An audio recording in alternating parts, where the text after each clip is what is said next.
बहुत समय पहले अमृतपुर राज्य में राजा रणविजय का शासन था। राजा रणविजय न सिर्फ बहादुर थे, बल्कि अपने राज्य की भलाई के लिए किसी भी हद तक जा सकते थे। एक दिन अमृतपुर के महल के वैद्यराज ने एक भविष्यवाणी की, राजन, निकट भविष्य में राज्य पर बड़ा संकट आने वाला है। आपको एक रहस्यमयी तलवार प्राप्त करनी होगी जो सिर्फ काल गुफा में छुपी है। वही तलवार आपके राज्य को बचा सकती है। राजा रणविजय ने अपने सेनापति कुमार और कुछ भरोसेमंद सैनिकों के साथ यात्रा शुरू की। काल गुफा का रास्ता बेहद जंगलों से होकर गुजरता था। वहां ऊंचे ऊंचे पुराने पेड़ थे, घना अंधेरा और हर कदम पर डरावनी आवाजें आती थीं। ठंडी हवाएं पेड़ों को झुलाती थी और आसमान पर काले बादल छाए रहते थे।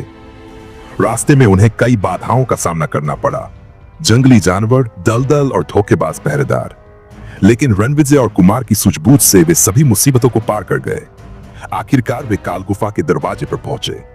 गुफा बहुत भयानक थी। बाहर सूखे पेड़, टूटे हुए पत्थर, गहरे सन्नाटे के बीच हवा का ऐसा शोर कि रूह कांप जाए। अंदर अंधेरा था और दीवारों पर अजीब तरह के चित्र बने थे। गुफा से एक डरावनी ठंडी हवा बाहर आ रही थी। जब राजा और उनके साथी गुफा के भीतर गए तो उन्हें बहुत सारी जाल बिछी हुई मिली। कोई जमीन से आग निकलती, कहीं पत्थर गिरते, कहीं जहरीले सांप फुफकारते। कई सैनिक घायल हो गए, लेकिन रणविजय ने हिम्मत नहीं हारी। आखिर एक कोने में उन्हें वह चमचमाती हुई तलवार मिली जो पत्थरों के बीच फंसी हुई थी। तलवार के चारों ओर नीला प्रकाश फैल रहा था। जैसे ही राजा ने तलवार को निकाला, पूरी गुफा कांप उठी। लेकिन रणविजय ने तलवार मजबूती से पकड़ी और सबको सुरक्षित बाहर निकाला। गुफा से निकलते वक्त उन्हें रास्ते में एक अजनबी मिला, एक बूढ़ा साधु सा दिखने वाला आदमी। उसका नाम था काष्ठक, लेकिन असल में वो एक खतरनाक काला जादूगर था जो चाहता था कि तलवार उसके हाथ लगे। काष्ठक ने राजा से कहा, यह तलवार तुम्हारे लिए अशुभ है, इसे मुझे दे दो, मैं इसे नष्ट कर दूंगा। लेकिन रणविजय को शक हो गया।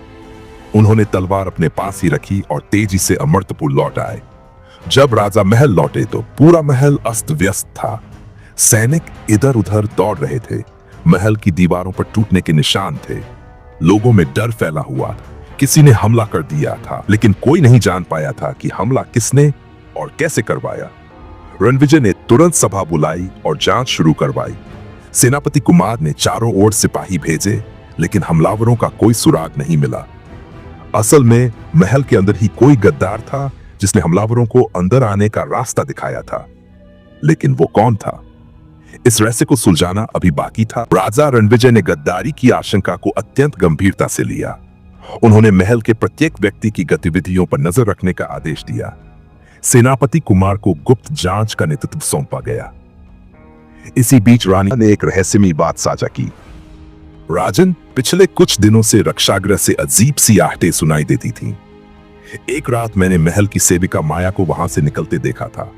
उसका चेहरा भय और घबराहट से भरा हुआ था। राजा ने तुरंत माया को दरबार में बुलवाया। कांपती आवाज में उसने कहा, मुझे क्षमा करें। उस रात मैंने रक्षागृह में किसी अजनबी को देखा था। वह कोई साधारण व्यक्ति नहीं था।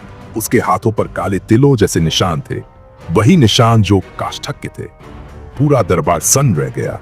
जिस काष्ठक को वे जंगलों में छोड़ आए थे, वह अब महल के भीतर अपनी चालें चल रहा था। सेनापति कुमार ने छानबीन शुरू की और जल्द ही महल के नीचे एक गुप्त सुरंग का पता चला, वही रास्ता जिससे हमलावरों ने महल में प्रवेश किया था। राजा रणविजय स्वयं उस सुरंग में उतर गए। सुरंग अंधेरे, सरांत और खून की गंध से भरी थी। हर कदम के साथ एक अनजाना डर दिल में समा रहा था। सुरंग के अंत में एक विशाल कक्ष था।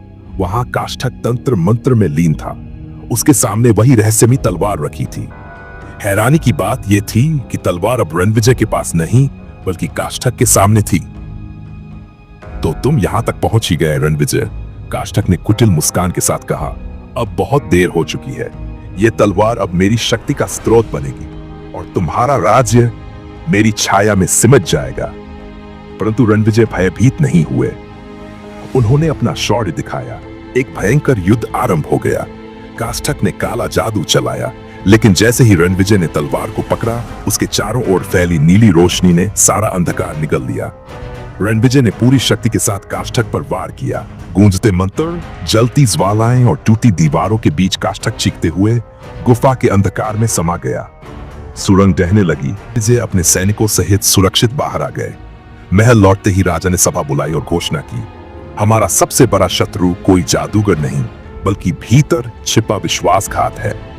जांच के बाद पता चला कि महल का ही एक रक्षक, नाम था भैरव, ने काष्ठक को सुरंग का रहस्य बताया था। उसे तुरंत बंदी बना लिया गया और राजद्रोह का दोषी ठहराया गया। अब राज्य में फिर से शांति लौट आई। वह तलवार जो राजा रणविजय की वीरता की प्रतीक बन गई थी, महल के सबसे सुरक्षित कक्ष में स्थापित की गई। हर वर्ष उसकी पूजा की जाने लगी ताकि राज्य पर कभी कोई संकट न आए।